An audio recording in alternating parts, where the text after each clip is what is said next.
ever feel like you just want the highlights, the really cool facts, without wading through tons of text? Like the cheat codes for getting smart fast. Exactly. So today, we're doing just that with Tanzania. We've got some great material you shared, and we're going to pull out the most, well, mind-blowing bits. Sounds good. Tanzania is amazing. It packs so much in. Geography, wildlife, history. Okay, let's dive right in. Geography first. Mount Kilimanjaro, highest in Africa. Okay, we probably know that. Pretty well known. But get this, it's got glaciers, snow, right near the equator. It's almost 6,000 meters high. Yeah. How wild is that? It is wild. And it's purely down to the altitude, creating its own sort of microclimate up there. Yeah. Glaciers practically on the equator. Just incredible. And sticking with water, but going deep, Lake Tanganyika. Oh, yes. Second deepest freshwater lake in the world. And ancient, right? Second oldest, too. That's right. And because it's so old and isolated, it's got fish species you find, well, nowhere else on Earth. A real hotspot for biodiversity. Like a hidden underwater world. Okay, and then there's the really strange one, Lake Natron. Oh, yeah. Natron's fascinating. Very, very different. Red water, and it turns animals into stone, like natural sculptures. Sort of, yeah. The water's incredibly alkaline, super high in minerals. So when animals die and fall in, the minerals preserve them, calcify them, almost like they're petrified. It's quite eerie.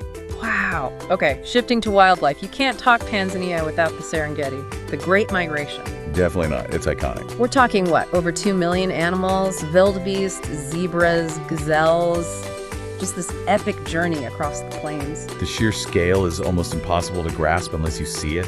It's all driven by the search for food and water. It's this massive ecological pulse. An absolute spectacle. And then something maybe less known, but just as cool, Lake Manyara's tree-climbing lions. Ah, the lions. Yes, that's a really unusual behavior. Lions just lounging in acacia trees. Why do they even do that? Is it to get away from bugs? Well, that's one theory.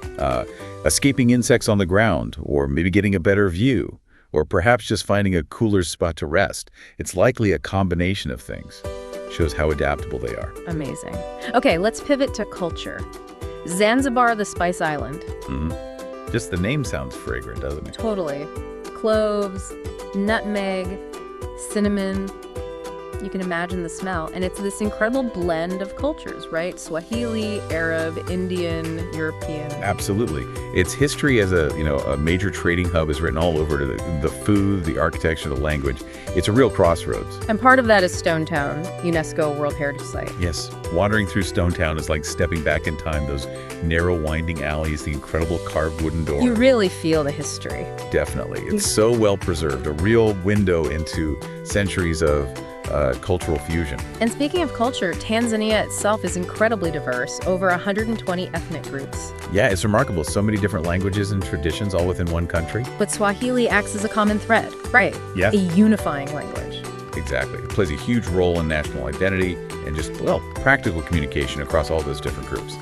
And finally, we have to mention Olduvai Gorge, the cradle of mankind. We do. A profoundly important place. Knowing that some of the earliest human ancestors lived right there, it's pretty humbling.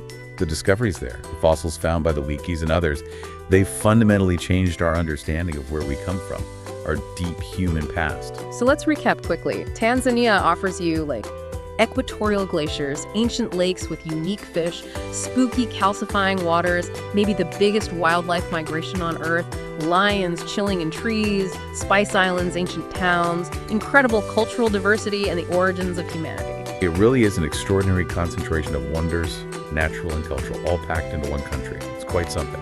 It really is. So thinking about all that, especially having equatorial ice caps, existing in the same region where evidence of our earliest human ancestors lies, what does that combination make you think about? Maybe about the connections between our planet's deep history and our own story on it. That's a great point. It really underlines the immense timescales and the surprising connections across Earth systems and our own evolution. Definitely food for thought.